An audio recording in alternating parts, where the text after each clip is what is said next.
How's it going, pimps? Um, it's very nice to have this lighting here. I didn't realize if I just opened my shades, I'd get some good light because the camera one really hurts my eyes and then it's always too dark. Um, Dave Longstreth, Dirty Projectors, been meaning to do this for a while. Quite possibly will re-up, no, make new videos where I kind of do it in a more structured and organized way. But I have a fuck ton to talk about. Um, I guess I don't know if I want to do an overview or just start at the beginning. Dirty Projectors is the project of Dave Longstreth, who he is an American musician and poet. I mean, lyrical poet. I mean, not lyrical in that sense, but he writes lyrics, he writes music, he composes, he arranges, he. I'll get into all that. Basically, he's had a um, illustrious career um, spanning. It feels so goofy talking about him like this.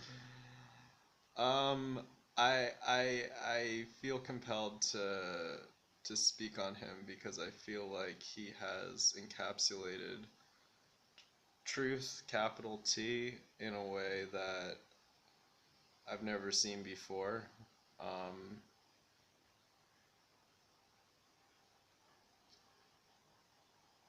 and him as a person is another thing, but his work is um, yeah, basically um,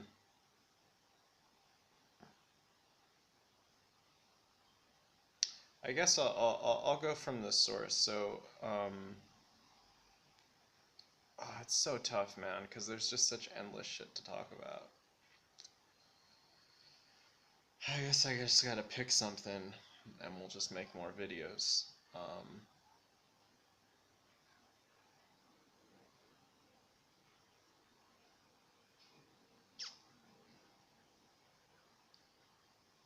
mm,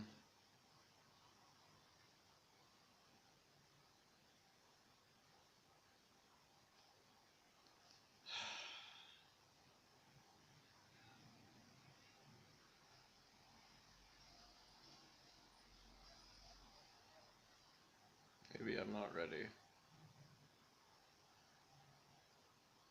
Well, with his first album, the Graceful Fallen Mango, um, yeah, it feels so forced and fake. He,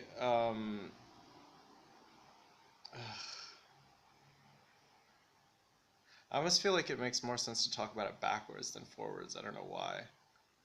Um,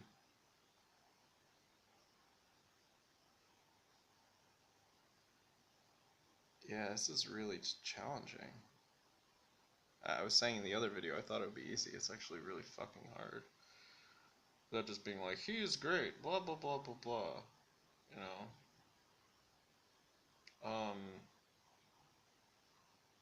like it's hard to speak about it on its own terms because I always see it in context to everything else.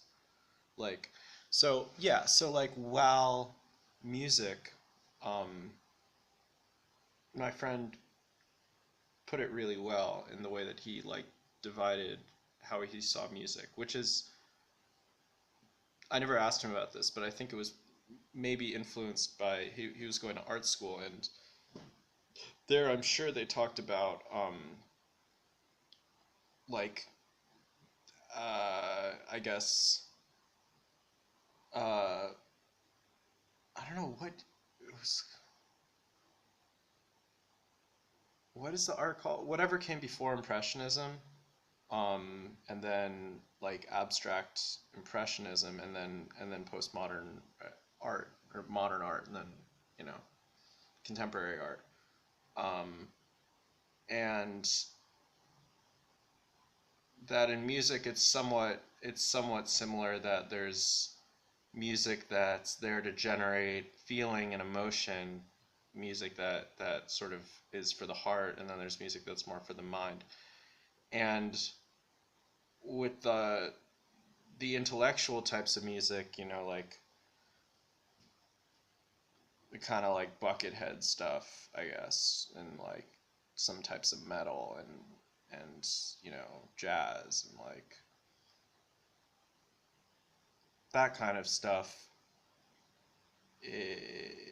It's it's conceptual, to some degree, and it kind of like you create music from, maybe you have some rule beforehand, like you just say we're going to do it in this time signature or something like that. Like, the extreme example of that would be like John Cage and stuff like that. That's sort of like so about the concept more than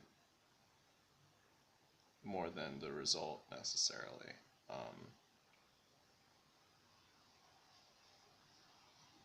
And I'm kind of talking out of my ass.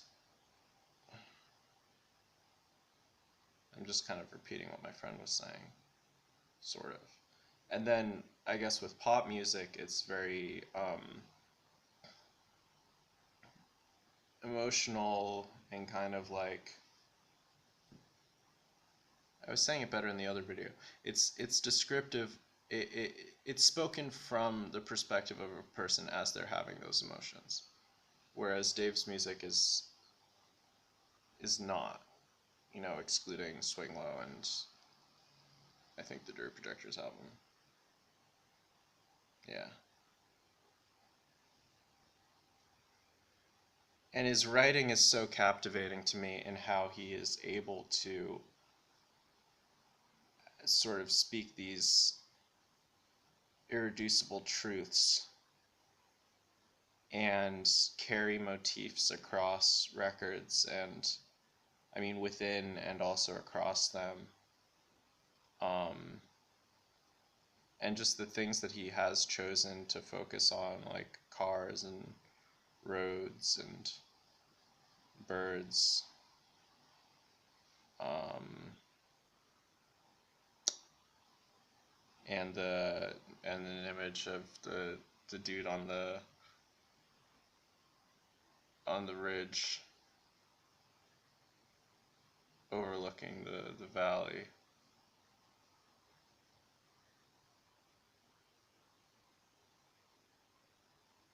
Um,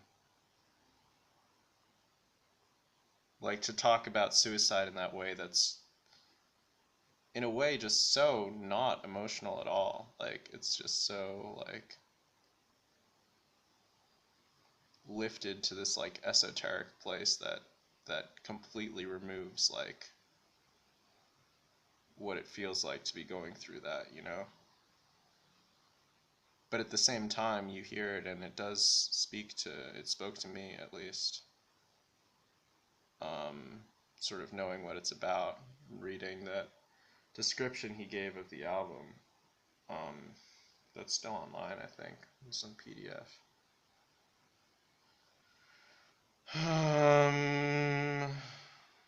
Maybe I'll speak generally and dive more deep. So what I think is really incredible about him is how he's been able to develop different skills across his albums. How with his first two or three, with his first one, he was making music. It was sort of like Pavement. It was very like emotive and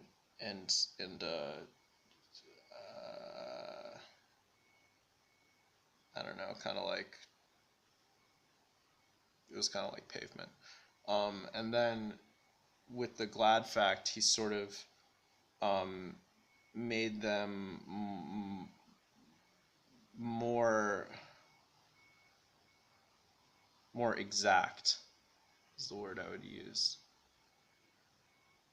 So what's lost is that sort of nakedness that you get, you know, that's more similar to listening to another band, but still, like with with with the Graceful Fallen Mango, it's already so different than other music.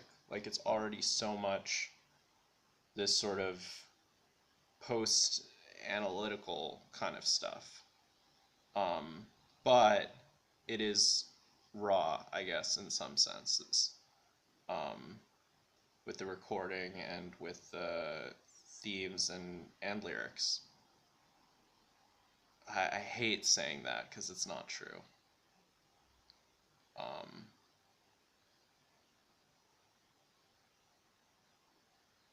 I don't know, something about the instrumentation though on on on the Glad Fact. It just seems it's so much bigger. The songs just feel like physically larger and like they sort of are more perfect, I guess, which has its pros and its cons, you know. Like at the end of the day, I'll always say that Glad Fact is the much better album than Graceful Fallen Mango. But there is something that's lost. There is something that's lost, and it's you can't do both. So it's like it's that sacrifice. Um,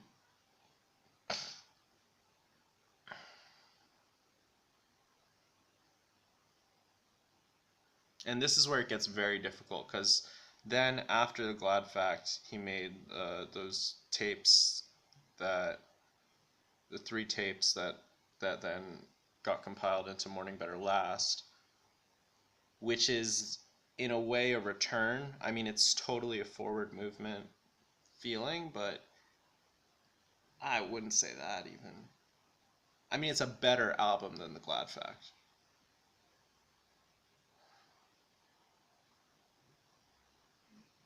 I probably prefer the Glad Fact. And the Glad Fact is probably objectively a better album from like a musical, even like a somewhat arty standard, but from like the most artsy sort of standard. I don't know. From some standard, Morning Better Last is better. I go back and forth. So Morning Better Last just has tracks on it. Like it just has songs that are like again, it's like I don't know if other people see the world in this way, but sort of like how there's like uh use to like associate um like big with even with cool with uh cold with like cool colors with like um sort of like uh like a square as opposed to a line. Glad Fact is those things, and then Morning Better Last is the other one. It's more skinny and more kind of like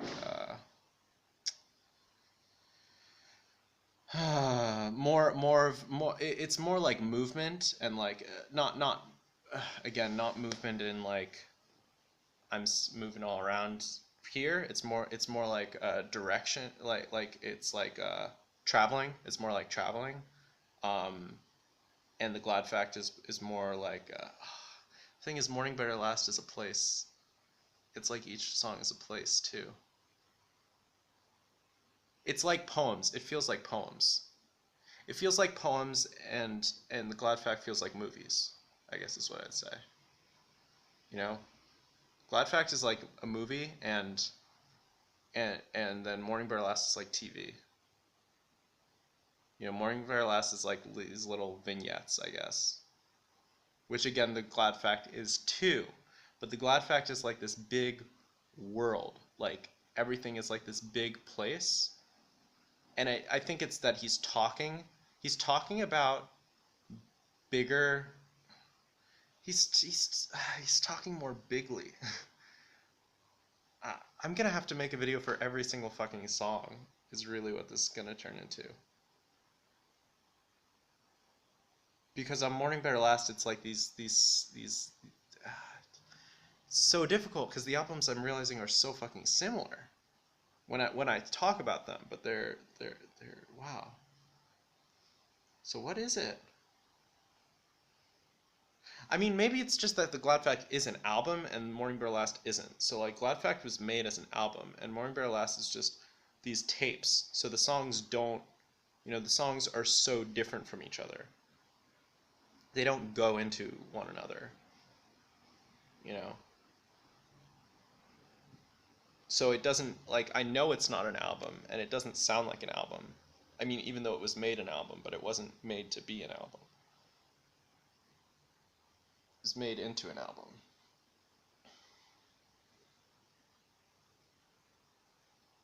Um,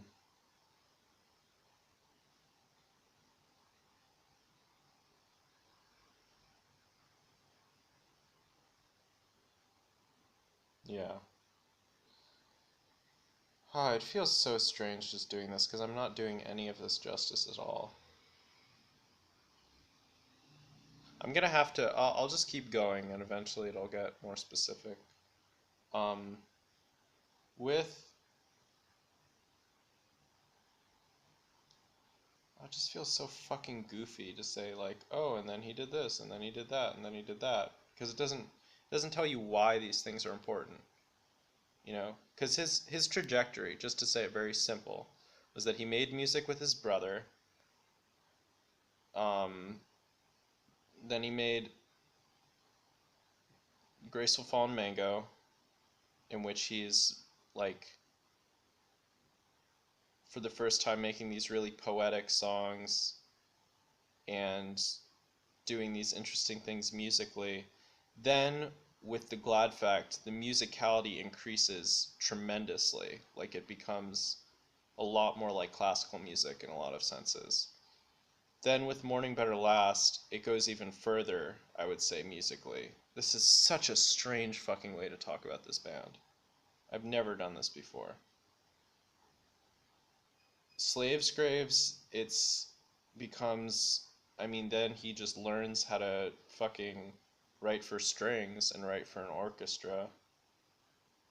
Oh my god. And then Getty Address, he learns how to make electronic music, and then New Attitude, he learns how to make a different type of electronic music. I mean, Getty Address is more just like arranging, it's editing. Like he wasn't making electronic songs, and then he does that on New Attitude, and then Rise Above, he made it into a rock band, and then Bide Orca, he became this weird ass circus band, and then Swing Low is, we talked about that.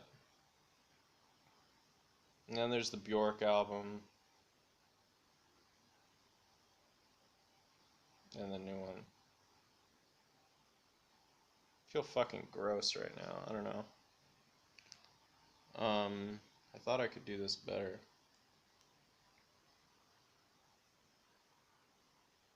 I can just list things. So I think he's the best writer in terms of lyrics. I think he's the best performer in terms of like his voice and his vocals. I think he's the best guitar player. I think he's the best songwriter. I think he's the best composer and arranger and the, the best everything. I was so into him. And even how he would pause, and when he would perform he would go uh. He did that on the albums too. And it was like this beautiful, like, I had this way of speaking so perfectly about that. Uh,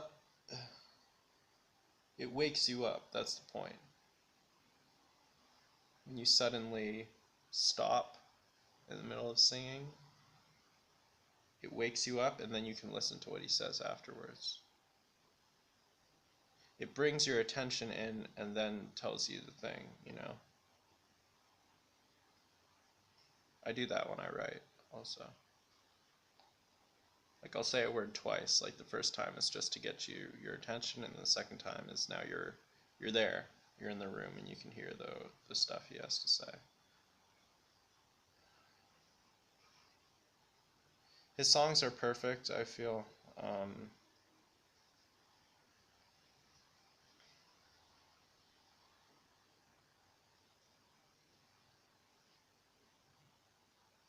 And it just goes so far beyond all other music because he truly has reinvented the wheel in a sense. You know, music theory is not something new, but the way in which he combines different things, it almost makes no sense to analyze it in that sense. Because you'd be saying, oh, he's doing like a sort of like reggae style guitar, and he's playing bass like a full melody on the bass, and his drums are like this like primal shit, and then like, you know, when I describe that and then you hear it, you're like, okay, yeah, that is what's happening, but it doesn't sound like any of those styles of music. Like, it's cohesive music, and it's made. He just looks at an instrument and then does everything that he can with the instrument, not with music, but with the instrument, you know. Like he's just able to pick it up and then just do everything. I mean, with music in the sense of what music can be, but not what it has been, you know. Like he just is able to compose in this way that's so fucking dope. And what he doesn't do, I guess that's really what is amazing, is what he doesn't do. And what he doesn't do is he doesn't make any part of the song mean more than any other part. He doesn't create music in such a way where you're anticipating the chorus, you know. He doesn't make music like that at all. He doesn't make music where there's some lead up and then there's some sort of explosion that's exciting. And he started to do that on Bid Aorca and it fucking blew. But for his first 6 or 7 albums, there's none of that shit. Every single second of the song is as good as every other one. There's no you're not listening to the song waiting for the part of the song you like, you know what I'm saying? You don't have that distraction. The song is a world you're fully immersed in and able to fully be a part of. He leaves so much space for you in the song.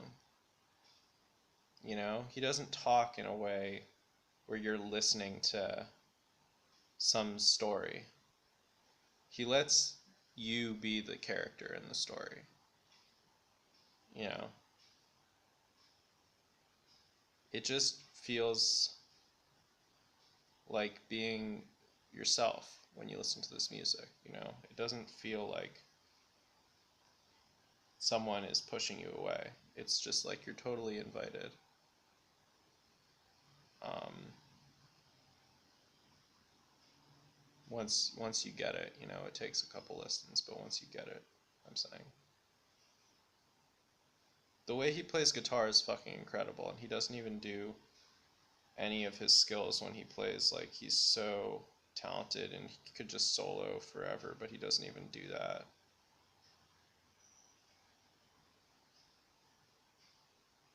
And I will give him credit, like with Rise Above, how he was able live to like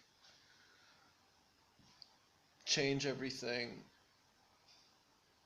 And there is something special and unique about the live stuff with Rise Above. The albums, you know, yeah, still amazing, but you know, basically when he made Rise Above, everything got significantly worse. You know, it got somewhat worse with Slaves Graves. Then it definitely got worse with Getty Address. Then it got worse with New Attitude. But as far as degree of worse, like Rise Above, it was done. Like Rise Above had nothing. Like New Attitude had like a little bit of what was beautiful left. Rise Above was totally done, and then Bide Orca was like somehow even further, you know, and then Swing Low. It's like it was amazing how much worse he could make each. Whoa! I just zoomed. I didn't know I could do that. I don't know how to undo that. Oh, I guess that's how. That was the flip side of it, I guess. To be at such a high place, because those albums that I'm saying are so much worse, like these are still like my favorite albums ever. And still are so amazing in so many ways, you know? Like that's the degrees of what's happening here. You know, even Bide Orca, I can say a lot of good things about Bide Orca. It's kind of bullshit, but I like the last song.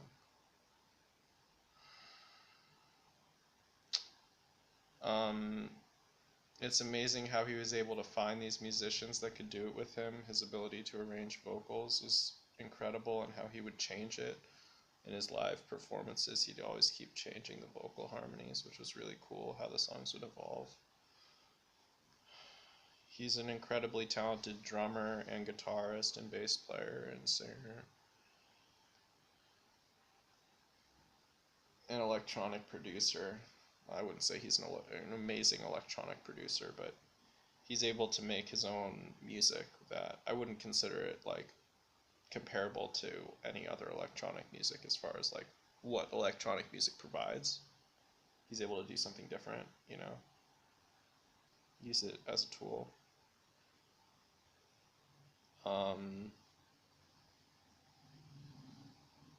New Attitude is unique, you know, because I don't.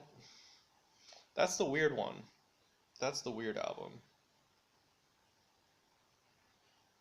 It's so conceptual. It's so conceptual.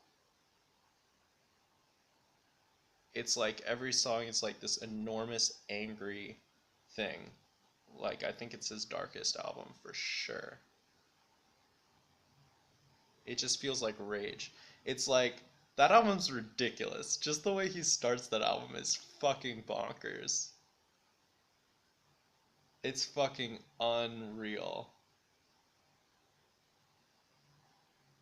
And I think that's his most iconic song is Fuck for Life, is the first song of New Attitude. I mean that's the one, you know? Like that's that band right there, you know? I mean, yeah, I could say it's also The Glad Fact. I could say it's also Her Freezings and Thawings. I could say it's also Rise Above, you know, or Depression, or What I See. I don't know. I could say it's Throw on the Hazard Lights. I mean, these are all true, you know. But god damn it, you know, I could say it's Grandfather's Jacket. I could say it's 20 Foot Stocks. I could say it's the fucking opening to the Aggressive Flamengo.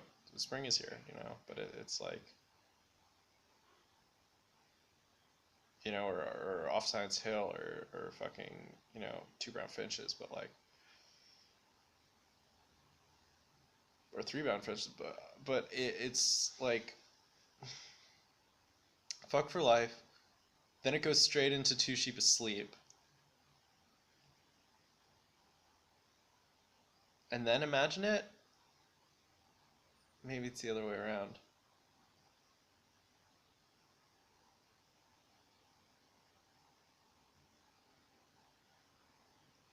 I gotta listen to that album again. Holy shit. And then it's this dark, intense, you know, like string, like just vocals and these really dark, intense strings, followed by another song of vocals and dark, intense strings. Like, and you know, it's so much intensity with that. Like, after these, like, electro pieces, he does the most intense thing, which is strings, and then it's the last song. Oh, and then it's also the weird live version of Two Sheep Asleep is on that too. That is the weirdest album ever. I can't believe he made that. That album is just like that picture, like that fucking painting is like. I feel like that album is just that painting, a weird ass self portrait. Oh, that album is so fucked up.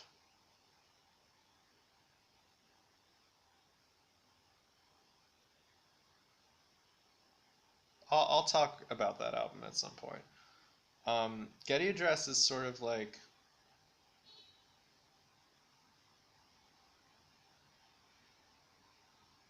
it's so difficult to talk about this. I thought it would be so easy. It's so difficult. It's his distillation of truth. You know, it's like his intentional magnum opus.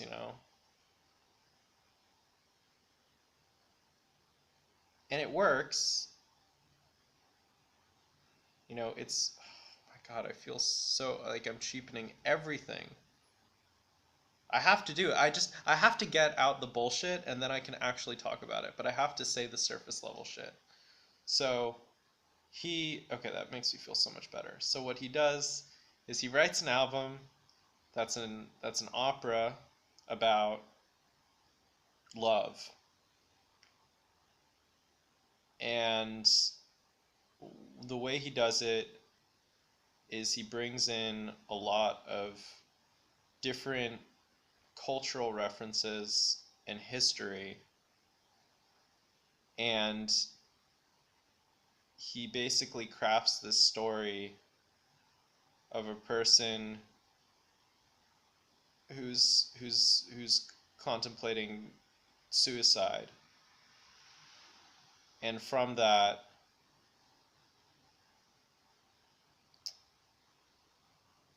wow, from that he's looking down, and I always imagined he saw a road down there.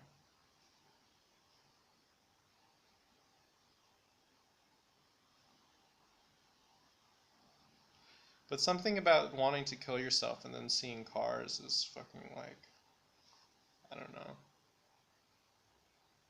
And how much he's talked about cars before. There's so many moving songs he has about cars.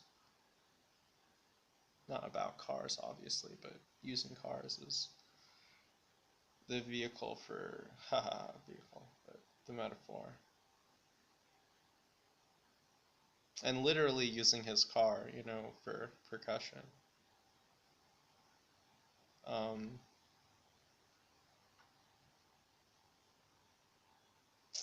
Wanting to do that, feeling inspired by the light from the cars.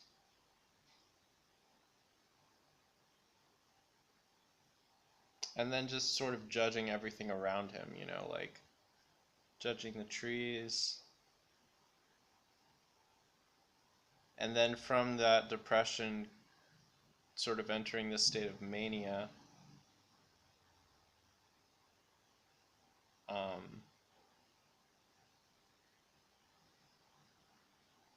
and this sort of like hedonism, like this sort of like, like masculine, like, kind of thing that comes out of that. Um, which I'm not judging, by the way. Um,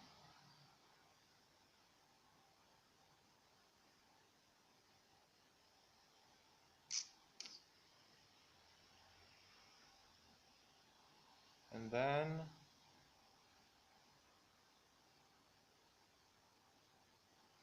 I forget. Then it sort of totally gets lost with Guilt Gold Scabs. It's kind of like, what? Or no, then it's his dream. Wait, no, I'm so confused. Do I not remember how this story goes anymore?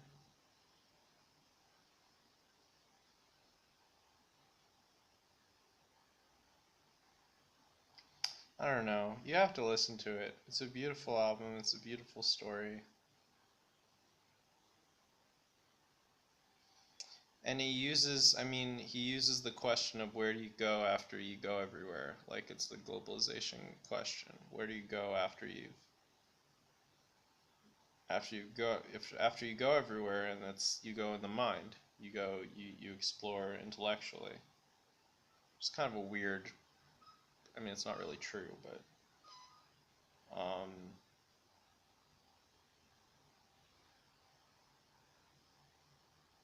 and then that's the moral, is he finds that his journey was in the mind. That's all it is, you know? That's all it is. It's not personal, it's about human beings, and it's about like the big long story, that album. It's talking about a long period of time, like the cycles that a person will go through if they're depressed, I guess. Um,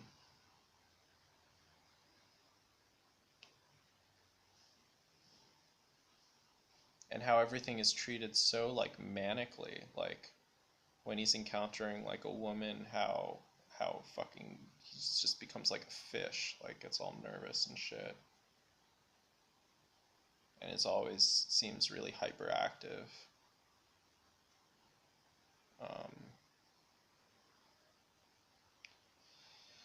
and then he tries to like make it about oil and shit too, and like I don't know. And this metaphor that he's been doing forever with the birds eating the French fries.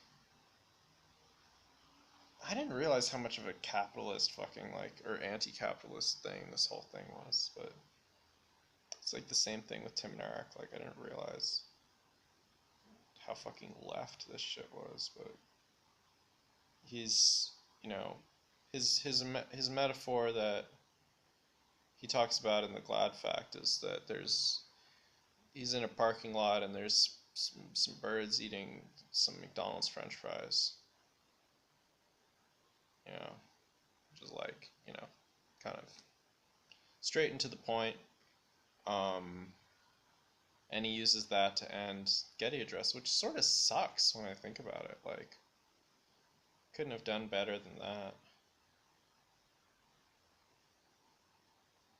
He also has so many other great, like, weird ass songs and recordings of, like, one off electronic things and, like, live stuff, like, stuff he's just done on radio. And, like, I have, I had everything.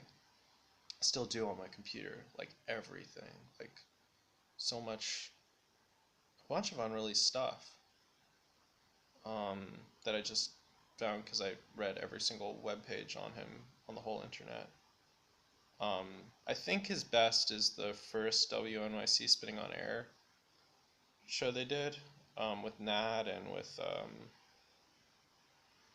two girls on,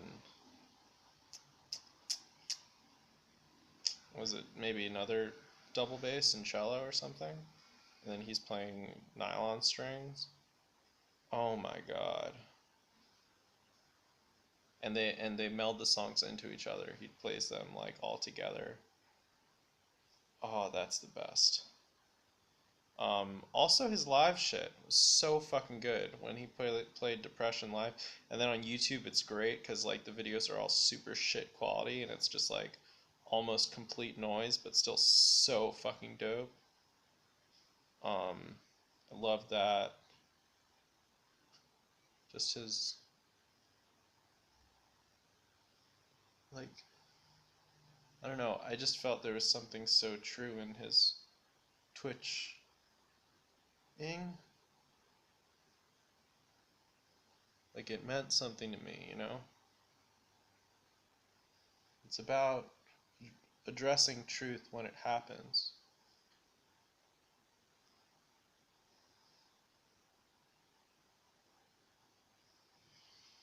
I don't know if any of it meant as much to him as it did to me, the whole time.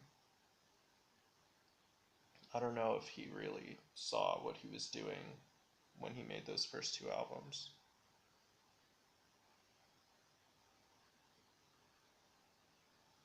That's where it really is. That's where it really is.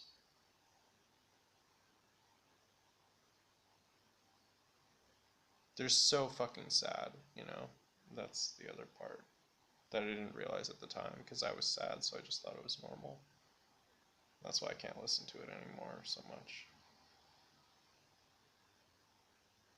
But yeah, I mean, the first album's just about a breakup. The second one's about fucking a breakup. I mean, like, I don't know. Morning Bear Last is about just struggling with women. And then Slaves Graves is about depression from being isolated from women.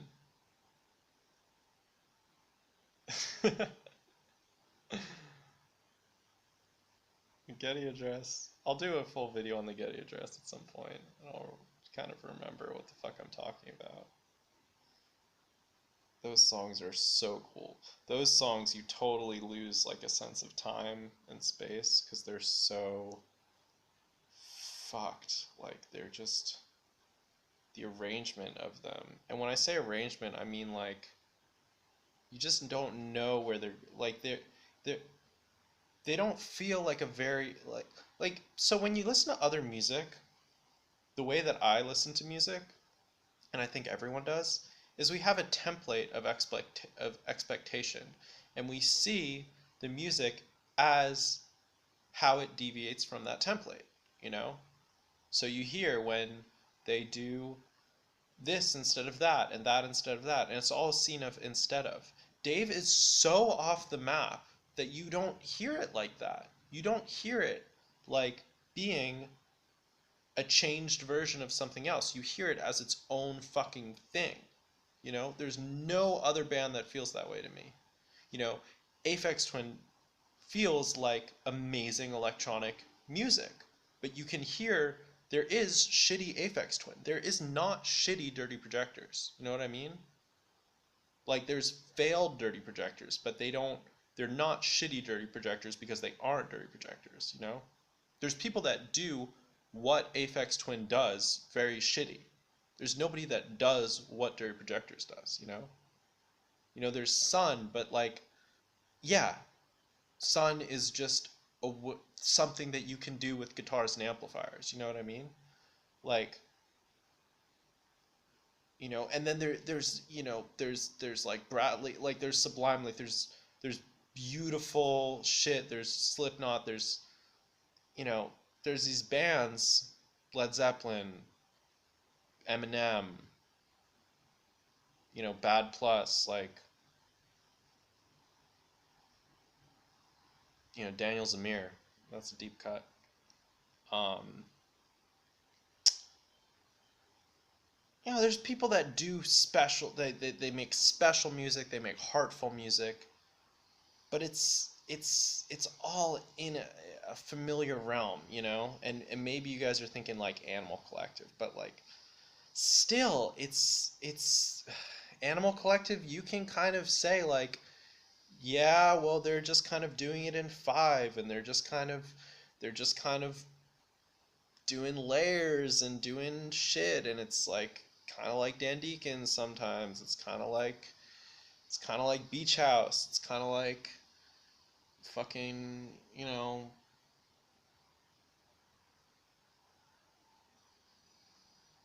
yeah, I don't know. And they're able to do the spin-offs, you know, they're able to have Panda Bear, you know. There's no fucking Panda Bear from Dirty Projectors, you know. You can't do it. You know, Dara Dorian is not fucking Panda Bear for Dirty Projectors. Um, so is this shit gonna cut off? I don't know. I'm kind of nervous it'll cut off. It's like 45 minutes of video. Whatever. If it cuts off, I'll notice. Um,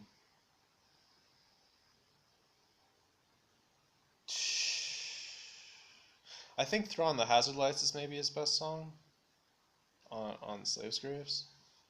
Um, I mean that song I've just fucking cried my eyes out. It's just so fucking compelling and beautiful. Uh, it really makes you. It really. It's. I can't pick favorites. Like it's such a. It like totally Taoizes you. You know. It's like that's like you know I wouldn't ever really connect these two things, and still am not. But like, there's this principle in Buddhism that like when you make or in Taoism, like when something's good, it makes other shit bad. You know what I mean? Um, and his music totally encompasses that because it's like it's yeah, none of it is good. You know what I mean? In that sense, it's like there's nothing, there isn't the good, so none of it's bad. You know what I mean? Maybe Winter is Here is his best song. Um,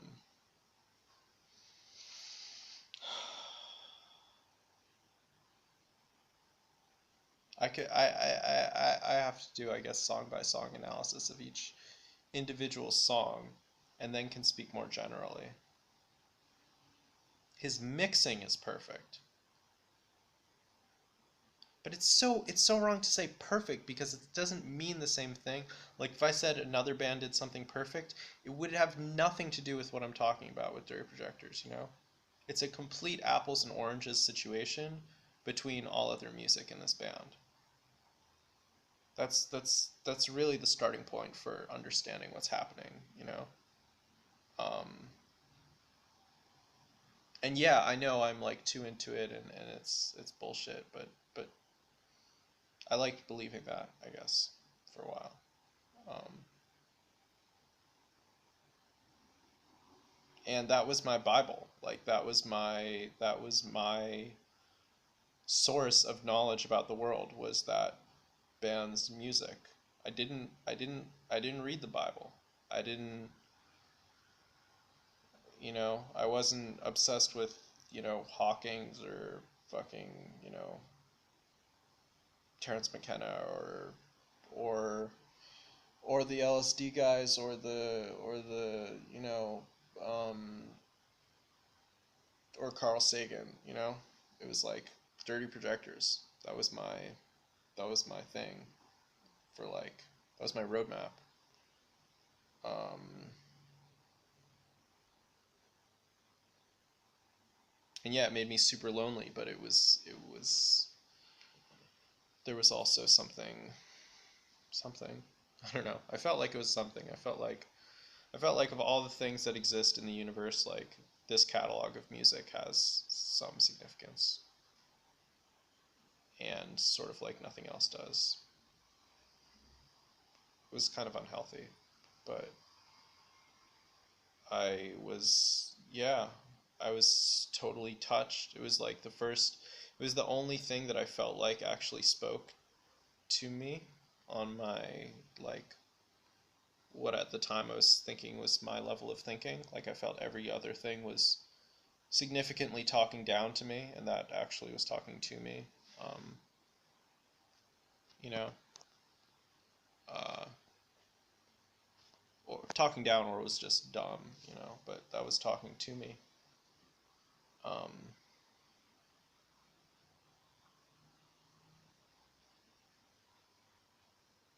there's so much stories just in his voice alone. There's so much just in the music alone. Just in the music is like, it's not just abstract music. It's not just abstract aesthetic stuff. Like, it is that, but it's more than that too. There's stories in the way those sounds are constructed alone. And there's so many other special things he did, like how he just didn't follow a metronome, you know? Nobody does that. Like, and was intentionally, like, off, like with the stuttering, and then with the like it was always missing and shit. So fucking beautiful. And it wasn't like the way that he did that. This is how I'm going to talk about this band. So, for example, he's like missing the place where it goes, but it's not like Flying Lotus at all. It's not an aesthetic thing. It's not, it's not that that adds a quality to the song. Like that's totally missing what's happening. That is truth. That is what comes first. That's what's authentic.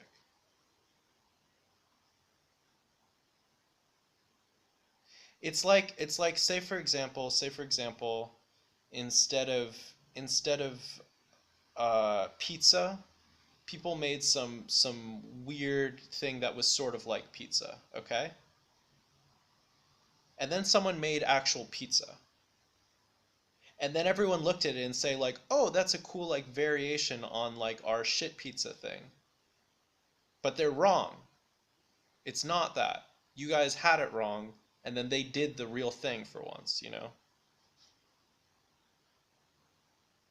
That's a very I don't know. I've noticed I'm really bad at making metaphors. I always enjoy them, but I feel like they never communicate my point better to other people. Um, I also do this thing where like I'll overly apologize for something, so then people say, "Oh no, like yeah, that made sense." Whereas if I feel like if I didn't apologize, they would write it off, be like, "That doesn't make sense." Um,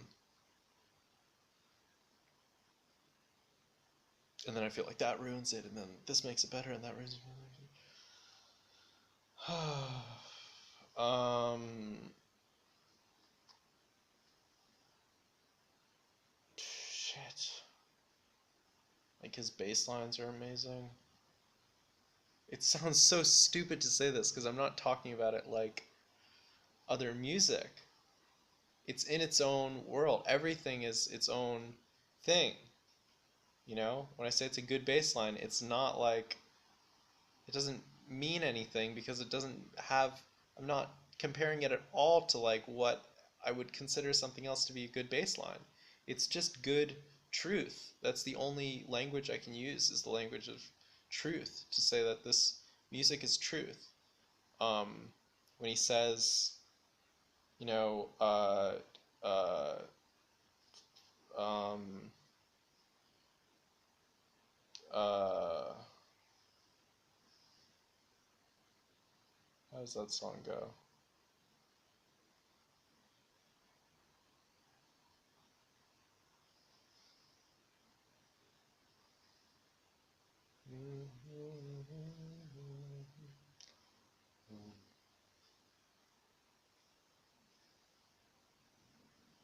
He talks about the lights in the cars.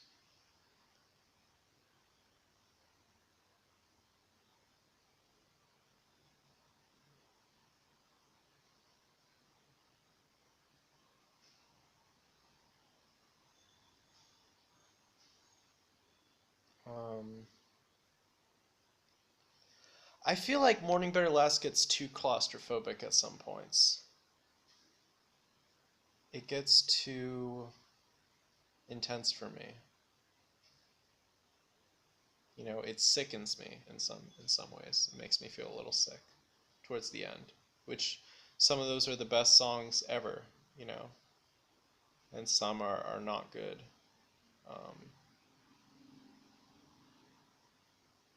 you know, and then Slaves Graves is so much more peaceful. Like the ballads part is so much more peaceful. Those songs feel kind of dead to me. Like it's becoming perfect in a sense on a level where it's just dead, you know? It's like reading a book. It's like if you could read in a book like what an emotion actually is in a book. That's what those songs are like. So you don't feel them. You just read them and you know them. And they let you reflect on how you have felt, you know? They don't help you if you feel a certain way right then, but they help you understand and integrate your experiences in life. That's what that music does. To look at it in that way. I mean, maybe that's a better way than to think about it as like a story about the world, but more about like a guide for like self-help. you know, that it kind of has this quality of catharsis, you know, for me. That's what the quality it has was catharsis. It allowed me to relive, you know, traumatic, traumatic, you know, not to cheapen trauma. I shouldn't even use that word, but to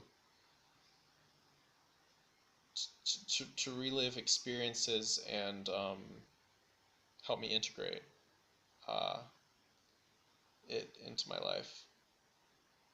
And uh,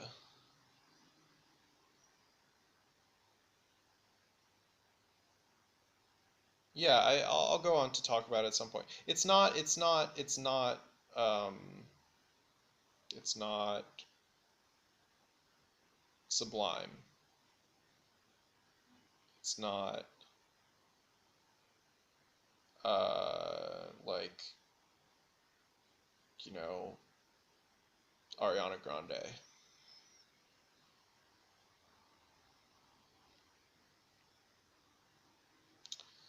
It isn't going to touch you in that way.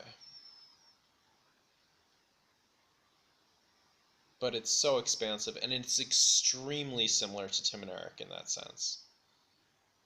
In that it is just expansive and kills the walls of tradition. It feels that way. It's not saying it does that at all, but what it does is it feels like, okay, I'm expecting to see like a room, but I see a world instead, you know? It's like if you just walked into a room in your house and it's just like a whole world is in there. Sort of. Not on the level of like what you can do with your own imagination at all, but like for art, for what people can create. Um,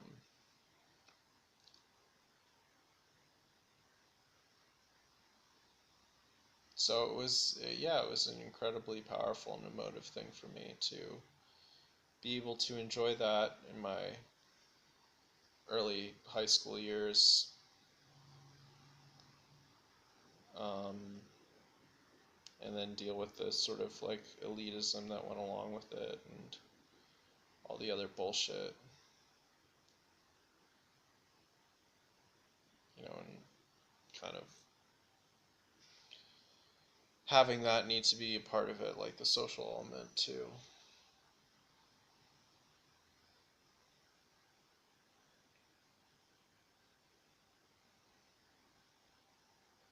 I used to say that was the one thing that I kind of genuinely enjoyed and also ironically enjoyed. Like,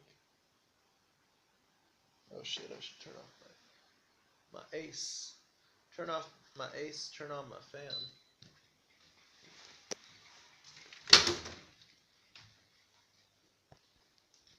I feel like my ace has not really been like working. It doesn't really make the room cold very much anymore. It's kind of weird. Well, I guess I never really use it. Yeah, I just kind of want to hit an hour, and then we'll wrap this up. Um,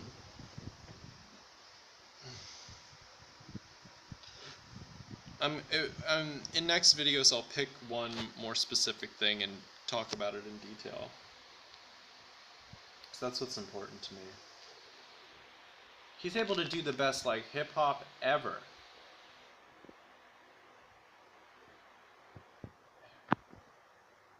He's just able, he just has so many skills. He could have done so many more things, I feel. And it's weird for me also to think about, like, when it was released, like, what the fuck else was happening in 2002. Like, it's so old to me. Like, it feels so timeless and, like, it's so in another realm. It's very difficult for me to think about it in context of other music occurring. I mean, pre, 2000, 2012 and all that shit. Uh, yeah. Um,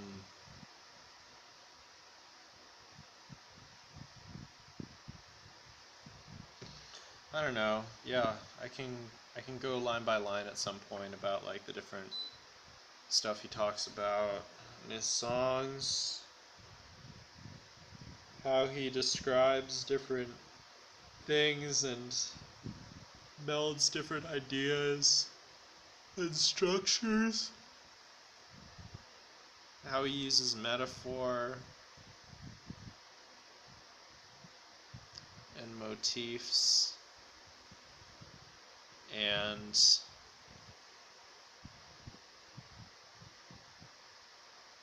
just does something so different, you know?